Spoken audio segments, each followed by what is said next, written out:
dan kita baca surah Al-Fatihah untuk orang-orang kita, saudara-saudara kita, para ustaz, para ulama yang telah mendahului kita, karena orang-orang yang telah mendahului kita mengharapkan doa dari kita semua.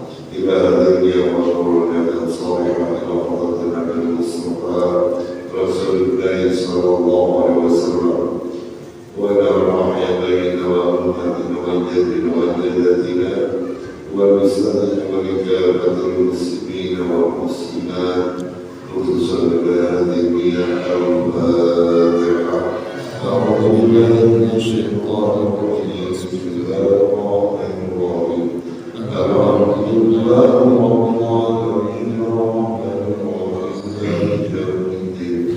Iyyaka na'budu wa iyyaka nasta'in ihdinas siratal mustaqim siratal ladzina an'amta 'alaihim ghairil maghdubi 'alaihim waladdallin. Saudara-saudaraku majelis taklim, baru sahabat, bulan yang lalu kita sudah mempelajari yaitu kitab Matan Safinatun Najah. Ini merupakan kitab dasar, kitab yang kita pelajari waktu kita remaja, waktu kita kanak-kanak. Ini sudah dipelajari, namun untuk mengingatkan kembali, untuk menebarkan kembali pemahaman kita tentang ilmu fikih, maka kita pelajari kembali. Sebagaimana telah diterangkan bulan yang lalu di minggu pertama, bahwa kita umat Islam ini komponennya ada 5. Kenapa? Karena Islam adalah agama, Muslim adalah orang yang melaksanakan yaitu perintah agama itu sendiri. Apa itu? Yang pertama, arkanul Islam ala khamsin. Islam itu ada 5 perkara. Maka ketika kita menjadi umat Islam, maka tidak termasuk muslim apabila kita tidak melaksanakan yaitu 5 perkara itu. Maka umat Islam ini digerakkan oleh 5 perkara, istiqomah dalam melaksanakan 5 perkara, maka di situ yang disebut oleh Allah muslim, manusia yang melaksanakan yaitu perintah Islam. Yang pertama kata Allah yaitu syahadatain, asyhadu an la ilaha illallah wa asyhadu anna Muhammadar Rasulullah. Itu dasar ikrar kita kepada Allah Subhanahu wa ta'ala. Kita bersaksi tiada Tuhan yang wajib disembah illallah, terkecuali hanyalah Allah semata. Wa anna Muhammadar Rasulullah, dan Nabi Muhammad adalah utusan Allah. Maka Allah Subhanahu wa ta'ala memberikan pelajaran-pelajaran kepada kita yang berbentuk adalah kauniyah, yaitu yang termaktub dalam kitab Al-Quran 30 juz.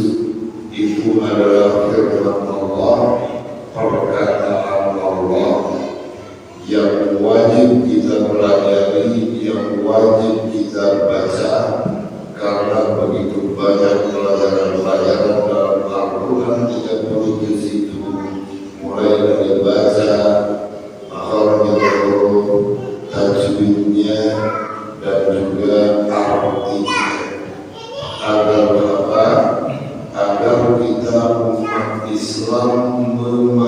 memahami pedomannya, yaitu Al-Quran. Dan Al-Quran kelak akan datang kepada kita di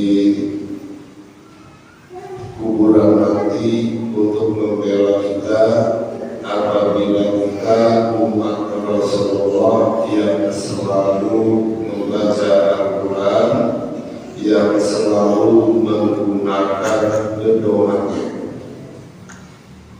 Yang kedua adalah wa'ala Muhammad Rasulullah.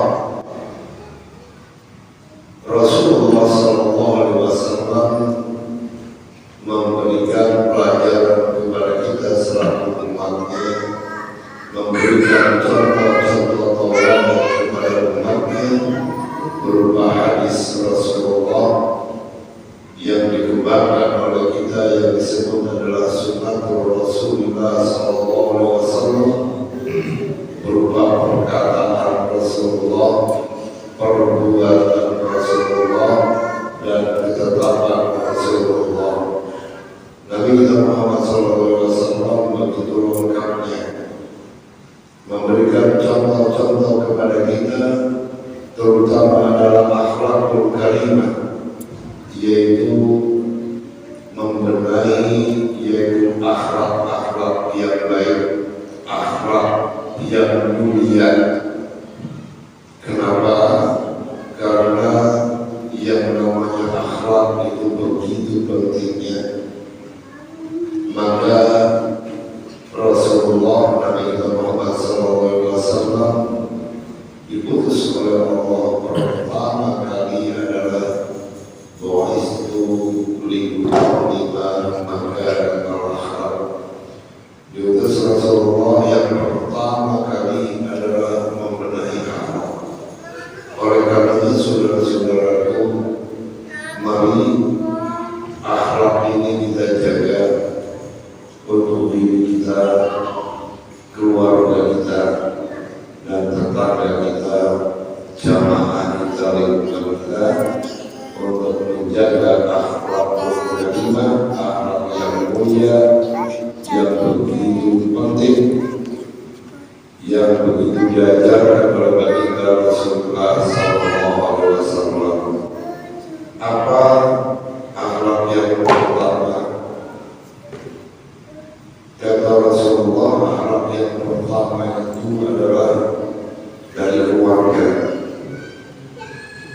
menyebarkan salam, menyampaikan salam. Salam ini begitu luasnya maknanya. Maka kata Rasulullah, la tadkhulul baba qabla salam. Jangan kamu masuk ke pintu itu qabla salam, sebelum mengucapkan salam. Maka ketika kita pulang kerja, ketika kita pulang sholat dari masjid, maka Rasulullah memerintahkan untuk mengucapkan salam walaupun di rumah kita sendiri, walaupun rumah kita tidak ada penghuninya, kita pun juga mengucapkan salam. Apa sebab? Karena di rumah kita ada yang disebut malaikat rahmat. Oleh karena itu, Bapak-Bapak sekalian, mari kita binasik mulai dari diri kita masing-masing, untuk ketika kita pulang dari rumah, kita mengucapkan yaitu Assalamualaikum warahmatullahi wabarakatuh. Kita mengucapkan salam dan kita ajarkan kepada kita supaya terbiasa ketika pulang dari sekolah, ketika kita pulang dari rumah anak kita ajari supaya apa? Supaya ketika masuk rumah mengucapkan salam, tentu diawali dengan orang tuanya. Kenapa? Karena kata Rasulullah, kullu mauludin yuladu ala fitrah wa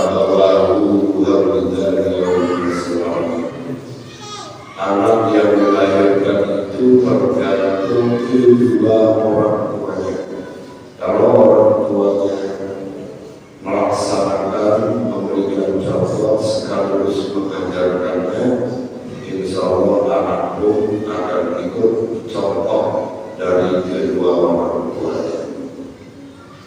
Lalu yang kedua, sifat yang melekat yang diajarkan oleh baginda Rasulullah yang melekat kepada diri Nabi kita Muhammad SAW, yaitu 4 sifat, yaitu siddiq, amanah, tabligh, faqr. Sifat-sifat ini melekat kepada diri Rasulullah. Kita sebagai umatnya wajib mengikuti sifat-sifat Rasulullah itu, yaitu kita berusaha untuk menjadi orang yang siddiq, yang benar, perbuatan yang benar, ibadah yang benar, dan yang lain-lain. Berusaha kita menjadi orang baik-baik, menjadi orang yang benar. Yang kedua, sifat yang wajib kita ikuti adalah sifat amanah. Kita berusaha menjadi orang yang jujur, orang yang apa adanya, tidak berbuat bohong, tidak berbuat khianat. Namun kita berusaha karena kita umat Rasulullah, berusaha mempunyai sifat yaitu amanah. Yang ketiga adalah sifat tabligh. Sifat tabligh, kita wajib menjadi orang yang menyeru atau mengajak kebaikan sebagaimana digariskan dalam Al-Quran surat Al-Imran, kuntum khayra ummatin ukhrijat lin-nas ta'muruna bil ma'ruf wa tanhauna 'anil munkar. Kita ditunjuk oleh Allah yaitu mempunyai sifat tabligh, menyampaikan. Yang pertama adalah kita mengajak kepada keluarga kita, kepada anak, istri, tetangga, untuk apa? Untuk berbuat ma'ruf. Wa tanhauna 'anil munkar, dan kita mencegah perbuatan munkar. Ini yang disebut amar ma'ruf nahi munkar. Ketika amar ma'ruf kadang-kadang tidak berat, namun ketika nahi munkar ini kadang-kadang perbuatan yang berat. Namun sifat ini, hal ini adalah diperintahkan oleh Allah Subhanahu wa Ta'ala, sekaligus dipraktekkan, dicontohkan oleh baginda Rasulullah Sallallahu Alaihi Wasallam. Yang kedua, yaitu wa iqamis shalah. Kita melaksanakan sholat, kita mendirikan sholat. Kenapa? Karena sholat adalah atensi dalam ibadah. Sholat ini Masya Allah begitu pentingnya, sampai-sampai pelaksanaannya pun agak banyak, agak keruh, yaitu sehari semalam sampai 5 waktu. Beda dengan yang lain-lainnya. Jadi kita diperintahkan oleh Allah untuk beribadah kepada Allah, yaitu ibadah sholat 1 hari 1 malam sebanyak 5 waktu, yaitu Zuhur, Asar, Maghrib, Isya, Subuh. Bahkan dikatakan sholat adalah satu-satunya ibadah yang akan diuji oleh Allah dan bisa dibuktikan dalam kehidupan di alam dunia ini. Maka ketika seseorang itu adalah sholat yang baik, maka perbuatannya pun akan baik. Dan di akhirat nanti yang pertama kali dihisab adalah tentang sholat. Betapa pentingnya, betapa hebatnya yaitu ibadah, khususnya tentang sholat. Kenapa? Karena sholat ada takbir, ada ruku, ada sujud, dan yang lain-lainnya. Bahkan sholat sebelum sholat kita berwudu, kita membasuh muka.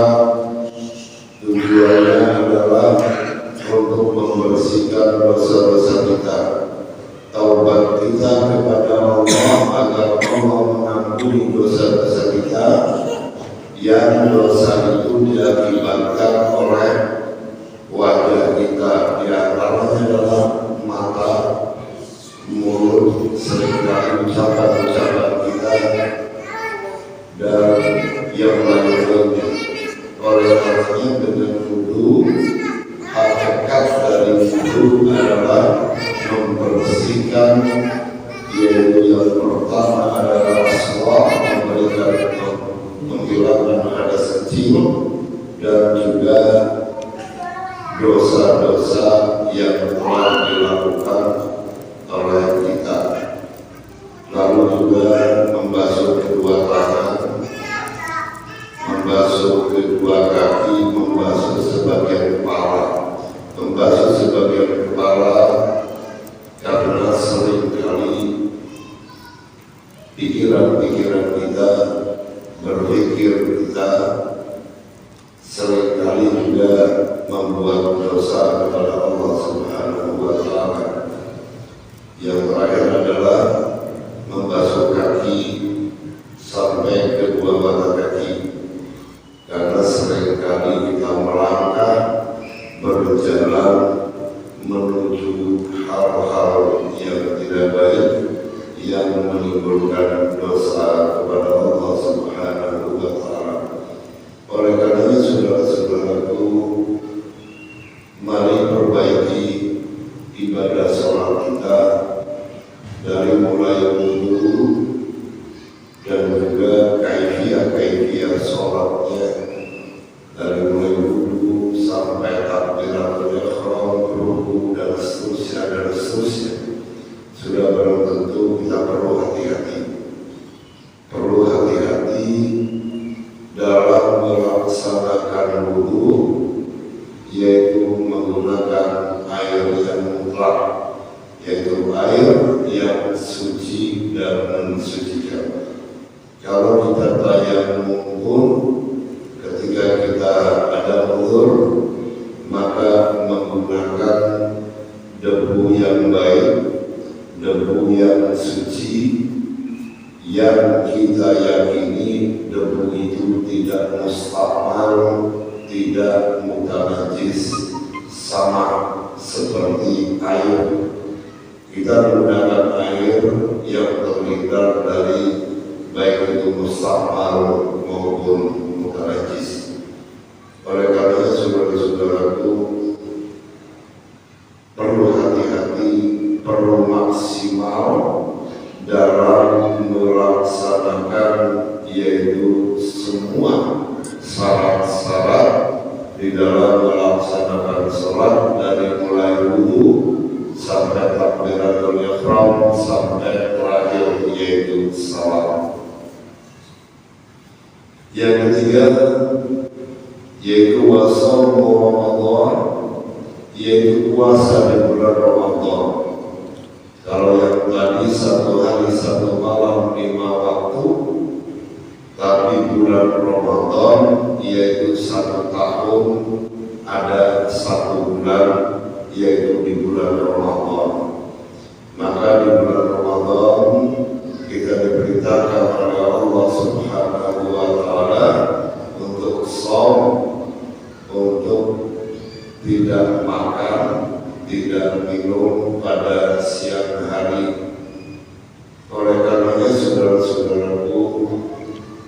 di dalam kita melaksanakan puasa di bulan Ramadan juga diperlukan ilmunya, ilmu ulama yang menjelaskan, yang menerangkan tentang pelaksanaan puasa di bulan Ramadan itu. Kenapa? Karena seringkali dalam pelaksanaan Ramadan itu kadang-kadang karena barangkali kurang belajar, seringkali salah memahami. Ada satu contoh ketika istri kita tidak puasa karena datangnya haid. Ini kadang-kadang semaunya, artinya tidak puasa, tidak melaksanakan puasa karena alasan haid, sehingga perlakuannya seperti di luar Ramadan, makan semaunya dan yang lain sebagainya. Juga termasuk kita bapak-bapak yang berhalangan karena sakit, karena perjalanan, karena kerja berat dan lain sebagainya, akhirnya tidak melaksanakan puasa. Dan kadang-kadang juga semaunya seperti di luar bulan puasa. Padahal dalam kaidah ketika istri kita berhalangan karena haid, maka dia melaksanakan siam, menahan diri, tidak saum, tidak puasa, tapi kata ulama tetap pelaksanaannya seperti puasa. Jadi masak sahur, ikut sahur, tapi dia tidak puasa. Siang hari dia masak, bisa mencicipi masakannya. Ketika sudah waktu maghrib, dia juga ikut buka puasa dan seterusnya, tapi tidak termasuk puasa.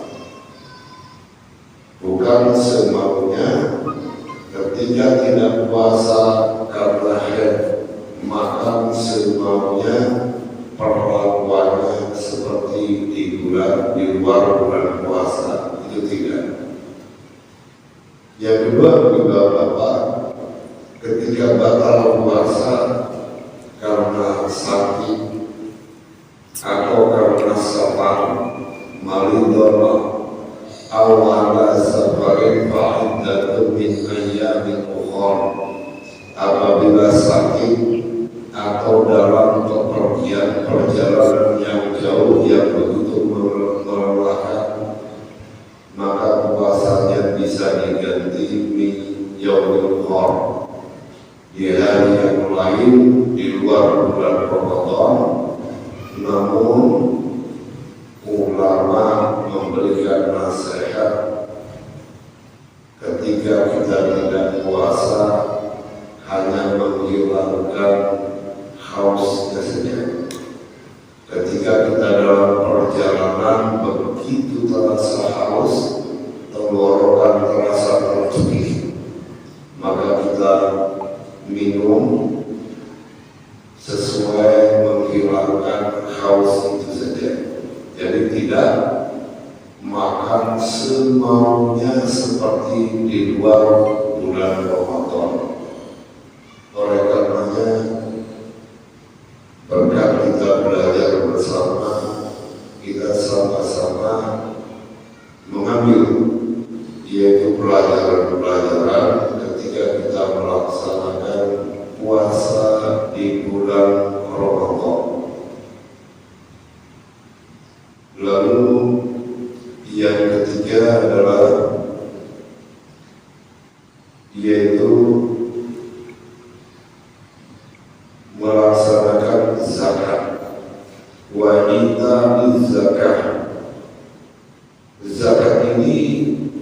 juga dilaksanakan, yaitu 1 tahun sekali, haulaini, di hari yang ditentukan. Maka kita laksanakan zakat ini pertama haulaini apabila kita mendapatkan nisabnya, nisab zakat. Nisab zakat berarti ada kemampuan untuk membayar zakat dan wajib hukumnya yaitu 2,5% untuk mengeluarkan zakat harta kita apabila kita mempunyai harta nisab. Bagaimana kalau kita tidak sampai nisab zakat? Maka kita melaksanakan sesuai dengan kemampuan kita. Ketika kita membaca syahadat namun kita tidak bersuara karena mohon maaf karena barangkali bisu, maka cukup dalam hati. Kita melaksanakan sholat, kalau mampu kita berdiri takbiratul ihram, ruku dan seterusnya. Bagaimana kalau tidak mampu, maka sesuai dengan kemampuannya, sambil duduk, sambil tiduran dan yang lain sebagainya, sesuai dengan kemampuan, bukan kemampuan yang disesuaikan. Wasumi Ramadan, dan puasa di bulan Ramadan pun apabila kita ada kemampuan puasa di bulan Ramadan, maka normal kita laksanakan. Kalau tidak mampu, maka jalan keluarnya banyak, tapi kita laksanakan. Apa itu? Seperti tadi, kalau kebetulan Ramadan dan Safar, maka kita melaksanakan pada saat itu hanya menghilangkan sedikit haus, menghilangkan sedikit lapar. Juga bagi perempuan juga melaksanakan sesuai dengan kemampuan seperti itu. Dan zakat pun juga demikian. Ketika kita dapat haulaini, tidak dapat nisab, maka kita cukup melaksanakan sedekah zakat. Yang kelima, yang terakhir, yaitu wahijul bait man istata'a ila sabila, yaitu menunaikan ibadah haji, yaitu ke Mekah, ke Madinah, ketika ada kemampuan. Dan bagaimana kalau kita tidak mampu, maka kita laksanakan sesuai dengan kemampuan kita. Apa itu? Begitu banyak. Ketika datang di bulan haji 10 Zulhijjah, kita bisa melaksanakan kurban, kita bisa melaksanakan sholat sunnah Idul Adha, dan kita bisa bersedekah. Khusus kita niatkan di bulan haji itu, maka lengkap bagi orang Islam, lengkap disebut Muslim oleh Allah Subhanahu wa Ta'ala apabila kita melaksanakan kelima-limanya sesuai dengan kemampuan. Maka digariskan oleh Allah, ya ayyuhalladzina amanu taqullaha haqqa tuqatih wa la tamutunna illa wa antum muslimun. Wahai orang yang beriman, bertakwalah kamu kepada Allah dengan sebenar-benarnya takwa, wa la tamutunna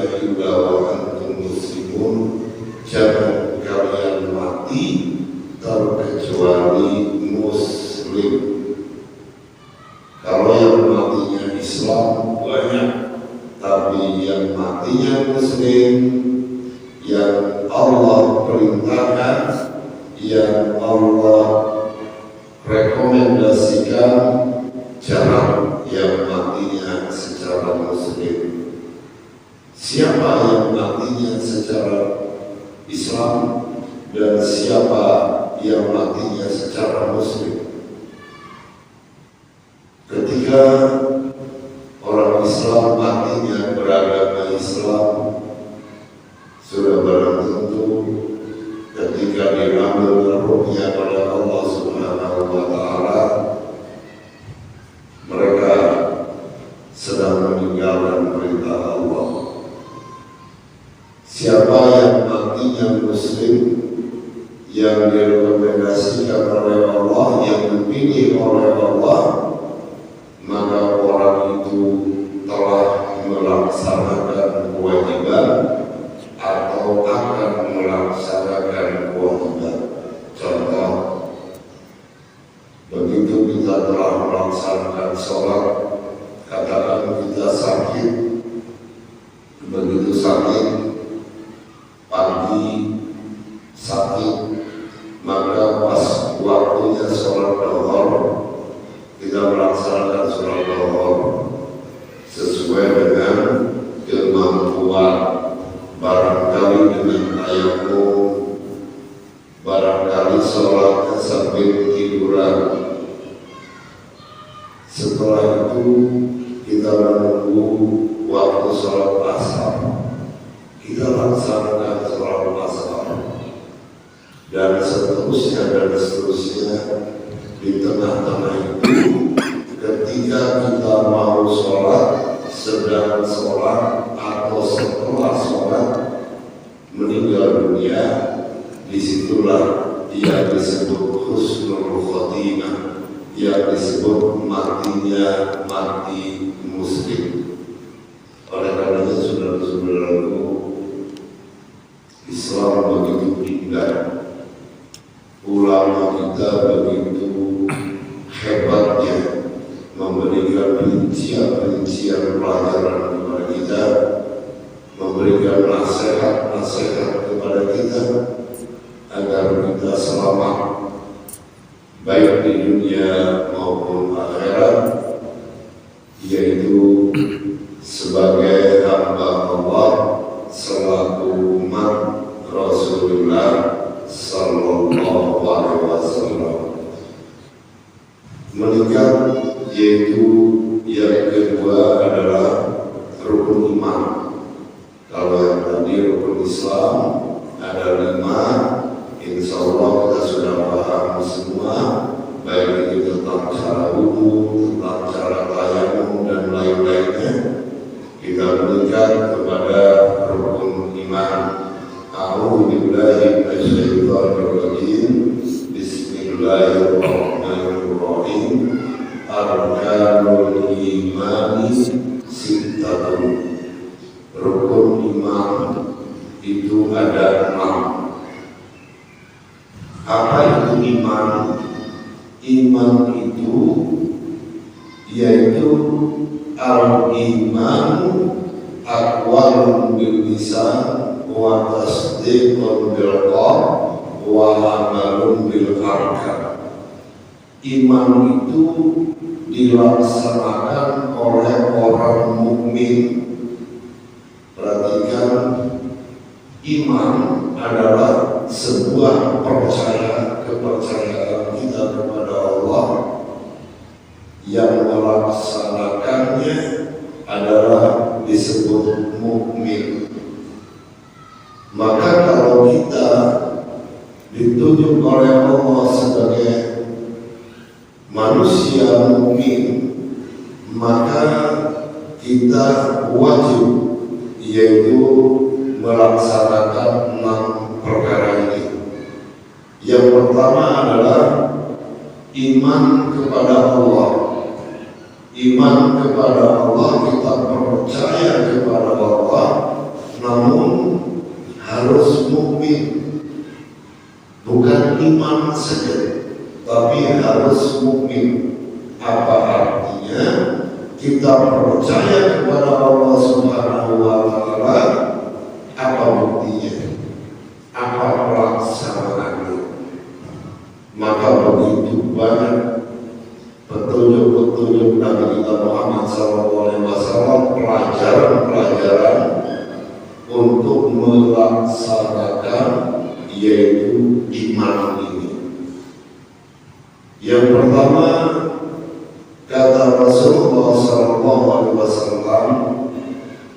orang yang mukmin itu, orang yang beriman itu, man kana yu'minuna billahi wal yawmil akhir falyukrim jarahu. Kalau kalian termasuk orang yang beriman alias mukmin, maka muliakanlah tetanggamu. Dari syarat menjadi orang mukmin, syarat menjadi orang yang beriman. Kira-kira kita hanya ditugasi oleh Nabi kita Muhammad SAW memuliakan tetangga. Nggak usah panjang-panjang. Kadang-kadang kan kita suka protes. Bagaimana mau memuliakan tetangga kita, orang tetangga kita kelakuannya begini begono, nggak boleh begitu. Kita cukup dapat tugas dari Allah dan Rasulullah untuk menghormati tetangga. Titik. Nggak usah dipanjangin, mementingin, koreksi, meriksa tetangga, kelakuan tetangga. Enggak. Cukup kita diperintahkan untuk memuliakan tetangga kita. Sampai situ titik. Ya kalau tetangganya baik, kalau nggak boleh kalau saudara itu. Kewajiban kita coba seperti itu. Begitu banyak. Yang kedua, bahkan yu'minuna billahi wal yawmil akhir falyukrim dhaifahu. Memuliakan tamu. Maka yu'minuna billahi wal yawmil akhir falyaqul khairan aw liyasmut. Orang yang beriman adalah berbicara yang baik-baik saja. Kalau tidak bisa berbicara yang baik-baik, aw liyasmut, lebih baik diam, tidak berbicara. Apa sebab? Ketika kita mau memberikan nasihat kepada kawan kita, kepada teman kita, kepada tetangga kita, namun nasihat kita kadang-kadang dicemooh.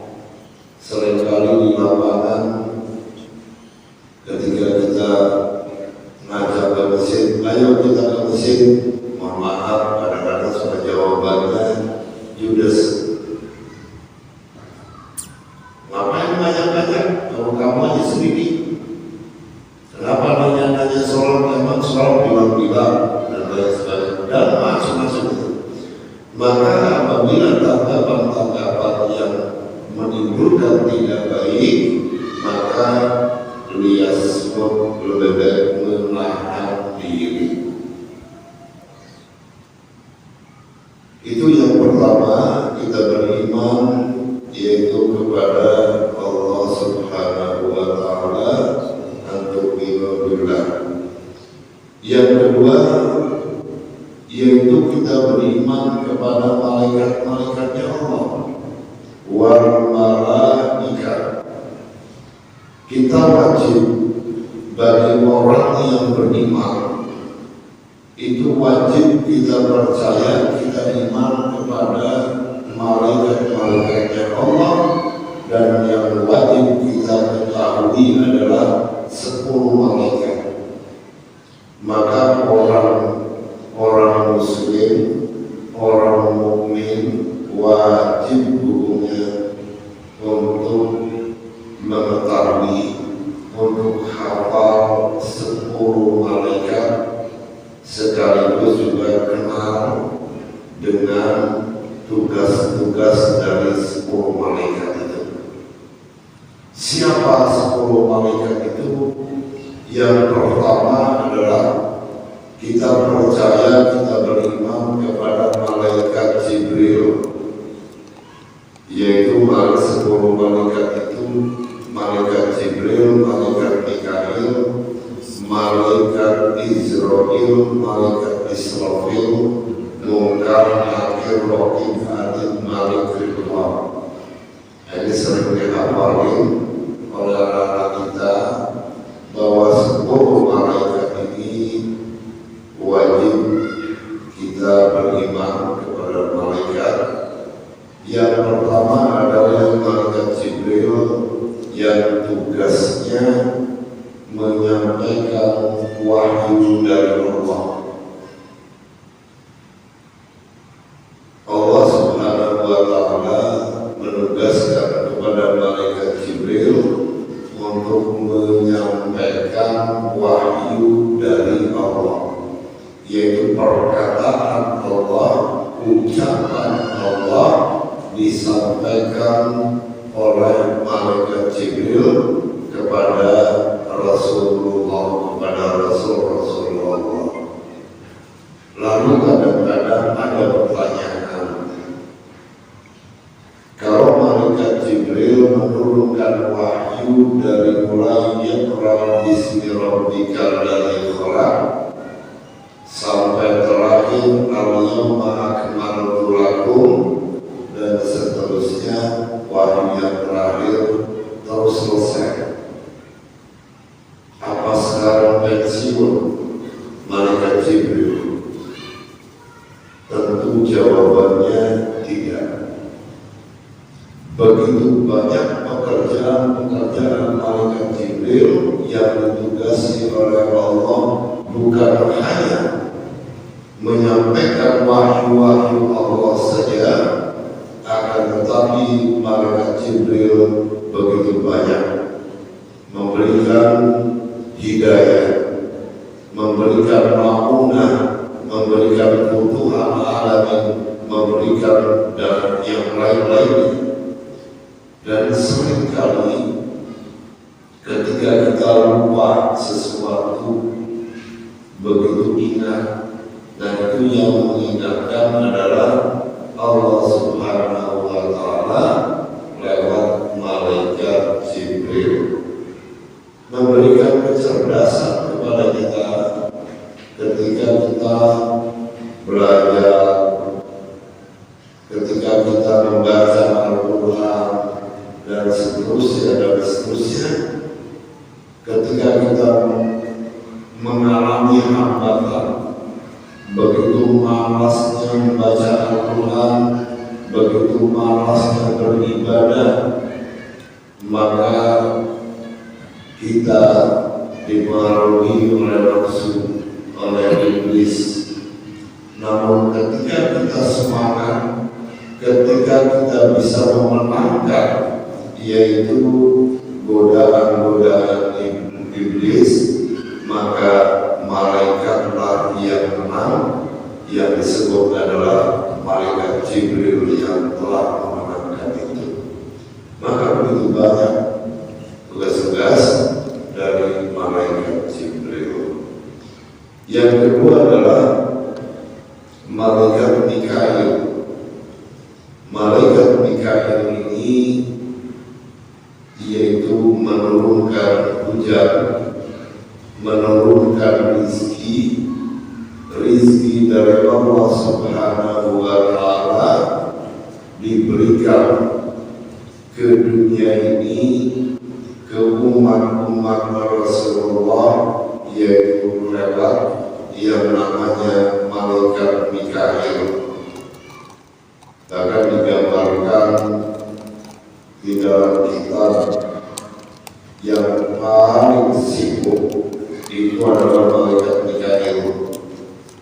Malaikat Mikail ini salah satu malaikat yang sering kali lapor kepada Allah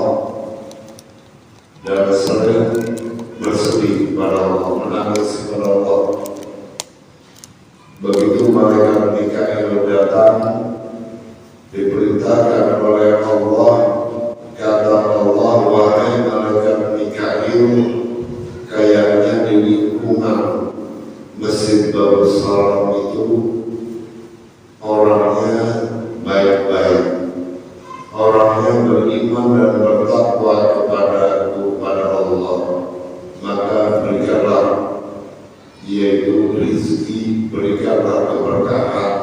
Allah perintahkannya. Apa sebab?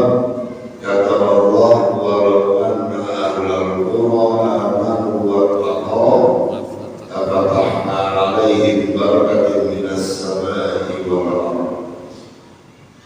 Apabila di lingkungan itu kompak orang-orang yang beriman dan bertakwa kepada Allah, pasti Allah akan menurunkan keberkahan di lingkungan itu melalui malaikat Mikail.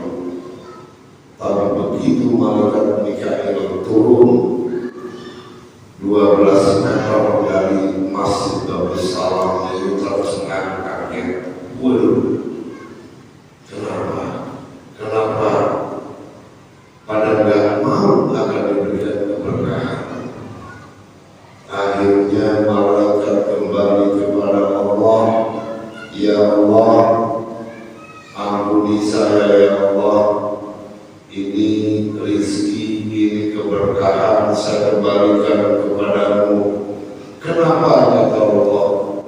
Karena memang di lingkungan Masjid Babus Salam orang-orangnya tidak mau kami berikan keberkahan. Tentu pertanyaannya, siapa yang tidak mau dikasih rezeki?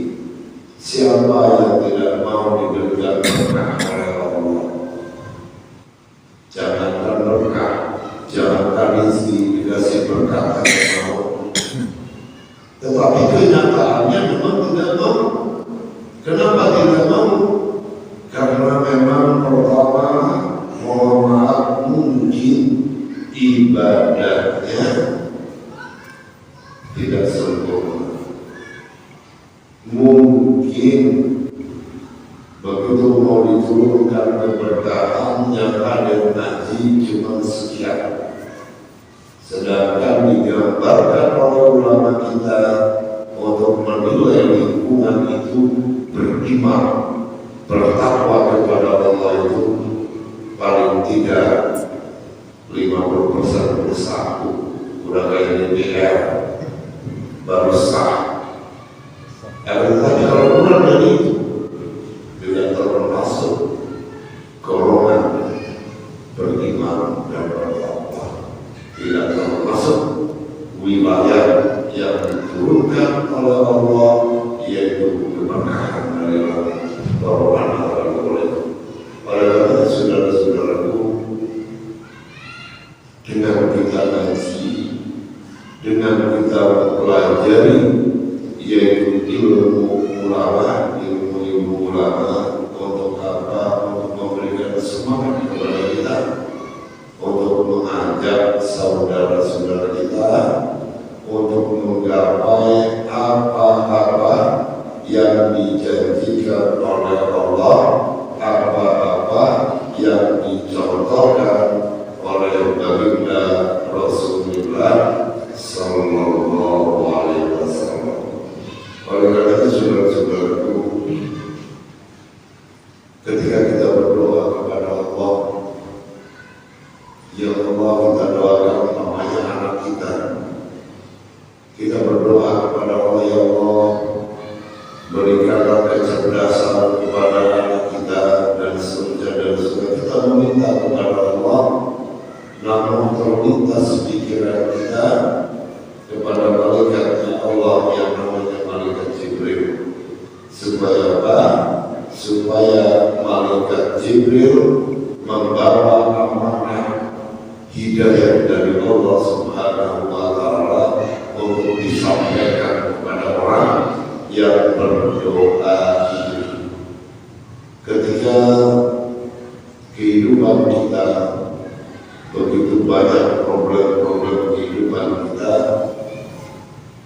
sehari-hari, maka kita berdoa kepada Allah supaya apa? Supaya diberikan rizki oleh Allah, supaya diberikan keberkahan hidup oleh Allah Subhanahu wa Ta'ala. Maka tersirat yaitu malaikat yang ditugaskan oleh Allah yang dinamakan yaitu malaikat Mikail. Itu saja barangkali dua yang kita terangkan, yaitu tentang rukun iman, yaitu tentang iman kepada Allah dan tentang iman kepada Rasul Allah. Kurang lebihnya mohon maaf, kita sama-sama membaca surah Al-Fatihah dan kita doakan kepada saudara-saudara kita yang barangkali masih sibuk supaya meringankan kesibukannya Allah, yang sempit waktunya mudah-mudahan diluangkan waktunya untuk melaksanakan ibadah, untuk melaksanakan yaitu kajian-kajian ilmu agama, karena betapa pentingnya ilmu agama, ilmu ibadah sangat amat penting. Kenapa? Karena kata Rasulullah, man arada dunya fa alaihi bi ilmi wa man arada al-akhirah fa alaihi bi ilmi wa man arada huma fa alaihi bi Allahumma shalli ala sayyidina Muhammad wa ala alihi wa sahbihi wa Allahumma